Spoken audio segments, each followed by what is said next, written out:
How do you start a new painting in gouache? Today we're here in New Bedford, Massachusetts to try and answer this question.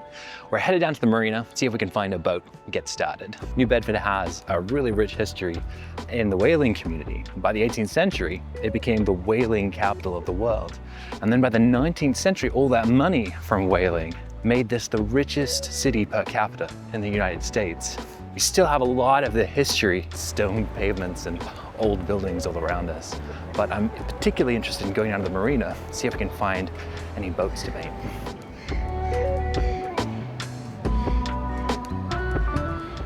I think we found it. This is it. This is what I want to paint. So we're talking about big to small as a strategy for painting, right? We're looking at the really big shapes.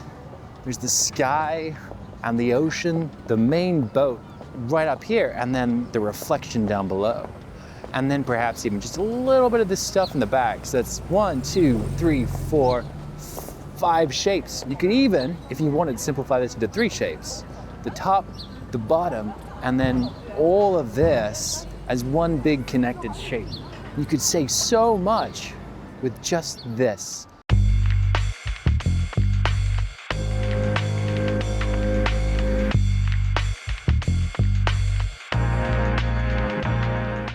Let's talk about a really good strategy for starting your painting in gouache. How can we make this as easy and as fluid as we naturally can without compromising on the end result? One of my favorite strategies for this is just working from large to small. And you've probably heard this before, but maybe not in this much detail. So there's 3 great reasons to work from large to small. The first is just recognizing the power of shapes. If we can get just a few basic shapes down, then we can actually communicate a good portion of our painting without having to rely on anything else.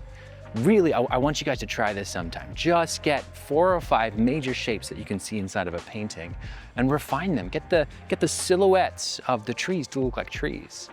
Get the silhouette of the road to lean into the background so that it really feels, you can feel the depth of it. And you can feel where the grass is coming over the road, and really just these big shapes and the way they interact tells us more about a painting than majority of the other things that we try to do.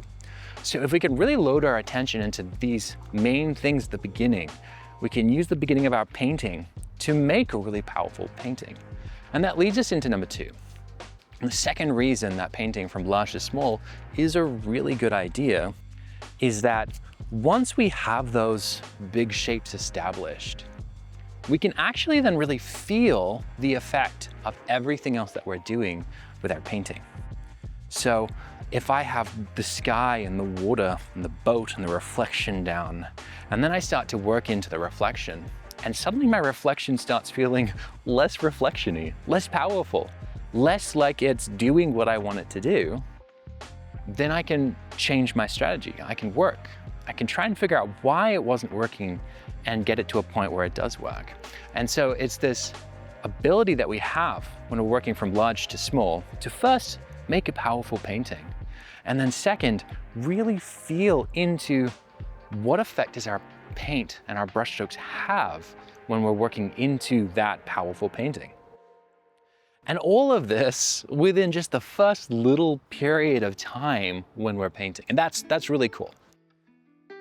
And the third point is that it gives us a lot of space visually to allow things to remain simple where we can.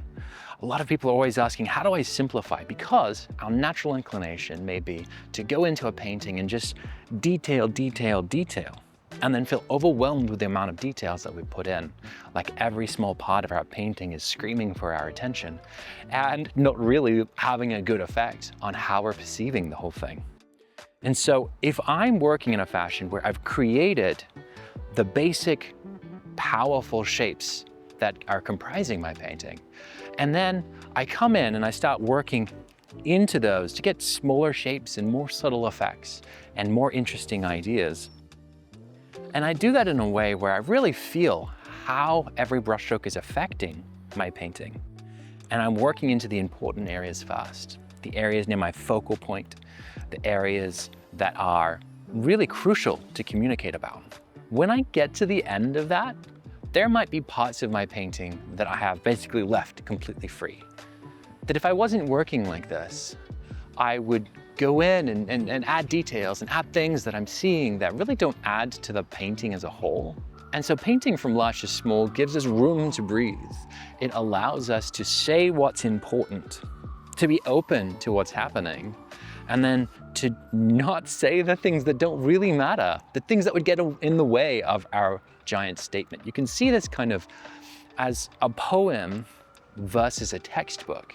Textbooks are great, but they don't have brevity, and generally, they don't leave you in awe or with a sense of direct communication. They have tried to say as much as they could possibly say and leave you feeling pretty drained at the end of it. A poem can be brief and say a lot of things and leave a lot left unsaid. And that's, at least for me, the kind of art that I want to produce. And so while working big to small isn't the only strategy, it's not the best strategy, it's a really great strategy for allowing you to say the important things where they need to be said, to feel into the painting in how every mark you're making communicates, and then to leave the things that need to be left behind. This is working large to small, and I would love to hear how it works for you. If you're interested in learning gouache, I have a free online workshop called the Roadmap to Learning Gouache, which is where I tell you, if I were to start learning gouache all over again from the very beginning, now knowing what I now know, this is how I'd do it. The link is below. I would love to see you guys over there. And let me know in the comments if you work large to small and how it's affected your painting process.